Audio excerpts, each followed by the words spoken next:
Hello aspirants, welcome to unlock JS academy. ये है आपकी अभ्यास सीरीज जिसमें हम यूपीएससी मेंस की प्रीवियस ईयर क्वेश्चन डिस्कस करते हैं। ये क्वेश्चन ईयर 2022 में आया हुआ पॉलिटी सेक्शन से है, जिसमें आपसे पूछा गया है कि राज्यपाल द्वारा विधायी शक्तियों के प्रयोग की आवश्यक शर्तों का विवेचन कीजिए।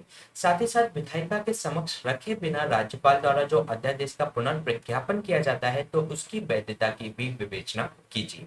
तो इस क्वेश्चन का आंसर आपको 250 शब्दों में देना है, जिसमें राज्यपाल द्वारा विधायी शक्तियों के प्रयोग की आवश्यक शर्तों को आपको बताना है। साथ ही साथ राज्यपाल द्वारा जो अध्यादेश पारित करने की जो शक्ति है उसका वह पुनर्प्रज्ञापन करता है, तो उसकी वैधता की भी आपको विवेचना करनी है। तो इस क्वेश्चन को सॉल्व करने की हमारी वही अप्रोच रहेगी। सबसे पहले हम इसके इंट्रोडक्शन से इसकी शुरुआत करेंगे, फिर इसकी संरचना या बॉडी का निर्माण करेंगे, फिर निष्कर्ष के साथ इस क्वेश्चन को एंड करेंगे। इसके बाद अगर हम बात करें इस क्वेश्चन के इंट्रोडक्शन के बारे में, तो जो हमारा संविधान का आर्टिकल 154 है वह ये कहता है कि जो राज्यपाल है वह राज्य का कार्यकारी प्रमुख होता है और वह भारत की जो राज्य कार्यकारिणी होती है उसका एक हिस्सा होता है। और भारत के संविधान का जो भाग 6 है उसके तहत उसे विभिन्न विधायी शक्तियां इसके अंतर्गत दी गई है।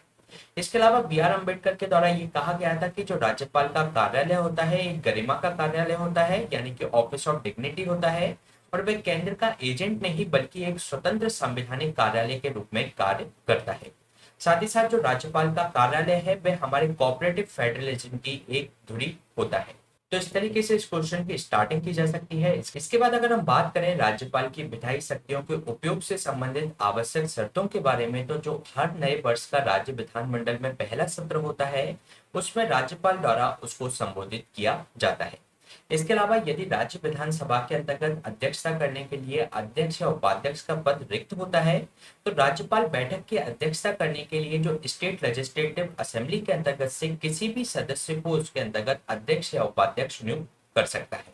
इसके अलावा जो हमारा संविधान का आर्टिकल 201 है उसके अंतर्गत राज्यपाल को यह अधिकार है कि राज्य विधानसभा के किसी भी विधेयक को वह राष्ट्रपति के लिए पुनर्विचार के लिए सुरक्षित कर सकता है।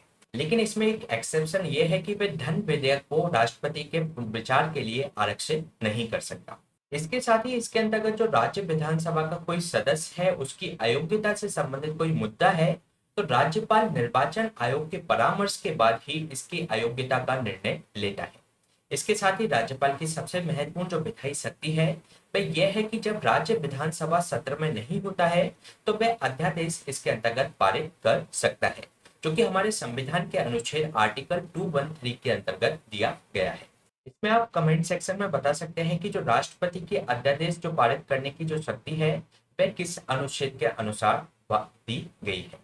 इसमें जो राज्यपाल को अध्यादेश पारित करने की जो शक्ति दी गई है उसका कई राज्यों में दुरुपयोग देखा गया। राज्य अध्यादेश की जो उनकी पावर थी उसको विधायिका की पावर के पैरेलल इसका उपयोग करने लगे, तो इससे संबंधित कई सारे केसेस हुए। इसके बाद अगर हम बात करें इससे संबंधित केसेस की, तो इसमें जो सबसे पहला केस था डीसी बाधवा का मामला, जो कि 1987 का था, जिसके अंतर्गत सुप्रीम कोर्ट के द्वारा ये कहा गया कि जो कार्यपालिका द्वारा अध्यादेश जारी करने की जो शक्ति है उसका प्रयोग असाधारण परिस्थितियों में ही इसके अंतर्गत किया जाना चाहिए, न कि विधायिका की जो विधि बनाने की जो शक्ति है उसके विकल्प के रूप में इसका प्रयोग नहीं किया जाना चाहिए। इसके अलावा दूसरा जो मामला था कृष्ण कुमार सिंह का मामला था, जो कि 2017 में हुआ, जिसके अंतर्गत सुप्रीम कोर्ट ने ये कहा कि जो अध्यादेश को जारी करने का जो अधिकार है वह प्रकृति में पूर्ण नहीं है और ये एक तरीके से कंडीशनल है, और यदि मौजूदा परिस्थितियों में तत्काल कार्रवाई की आवश्यकता है तभी इसका प्रयोग किया जाना चाहिए। और जो अध्यादेश का हम लगातार प्रयोग किया जाता है सरकारों के द्वारा, तो वह संविधान पर आस्था के प्रति धोखा है और ये लोकतांत्रिक प्रक्रिया के प्रतिकूल है। तो ये हमने बात की राज्यपाल की विधायी शक्तियों की आवश्यक शर्तों के बारे में। इसके बाद अगर हम इस क्वेश्चन के निष्कर्ष के बारे में बात करें, तो जो भारतीय संविधान ने विधायिका, कार्यपालिका और जो न्यायपालिका है उसके बीच में शक्तियों का अलग अलग करने का उन्होंने प्रावधान किया है। यहाँ विधियों का जो निर्माण है वह विधायिका का कार्य है और कार्यपालिका को ये जो शक्ति विशेष परिस्थितियों में ही तत्काल आवश्यकताओं के लिए ही की जाती है, जैसे कि अध्यादेश के अंतर्गत दी गई है। तो इसमें जो इस प्रकार कानून बनाने की जो समाप्ति है इसमें स्वतः ही हो जाती है। जैसे कि अगर हम बात करें किसी भी अध्यादेश के द्वारा जो कानून बनाया जाता है, अगर उसे दोनों सदनों की कार्रवाई शुरू होने के पश्चात 6 सप्ताह की समय सीमा के अंतर्गत लागू नहीं किया जाता है तो वह जो अध्यादेश है वह स्वतः ही इसके अंतर्गत समाप्त हो जाता है।